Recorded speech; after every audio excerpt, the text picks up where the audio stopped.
अमरावती शहराच्या विकासाचा रोडमॅप ठरणारा बजेट आणि त्यावर महत्त्वाची चर्चा।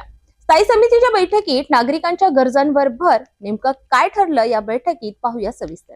अमरावती महानगरपालिकेच्या सन 2026-27च्या अर्थसंकल्पावर चर्चा करण्यासाठी स्वर्गीय सुदामकाका देशमुख सभागृहात स्थायी समितीची सविस्तर बैठक पार पडली। या बैठकीच्या अध्यक्षस्थानी स्थायी समिती सभापती अविनाश मार्डीकर होते। बैठकीदरम्यान आगामी आर्थिक वर्षासाठी प्रस्तावित बजेटमधील विविध तरतुदींवर सखोल चर्चा करण्यात आली।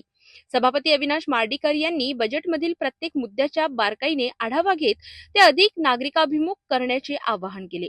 बैठकीत नगरसेवक आणि अधिकाऱ्यांनी शहरातील विविध गरजा आणि विकास कामांवर महत्त्वपूर्ण सूचना मांडल्या।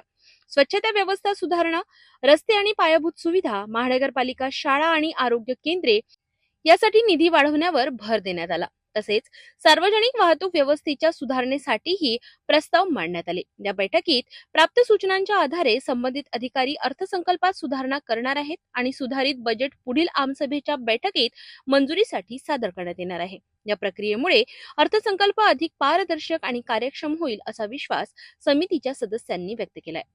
तर अमरावती मनपाच्या या बैठकीतून शहर विकासासाठी महत्त्वाचे निर्णय होण्याची शक्यता आहे। आता सुधारित बजेटमध्ये नागरिकांच्या अपेक्षा कितपत पूर्ण होतात हे पाहणं महत्त्वाचं ठरणार आहे।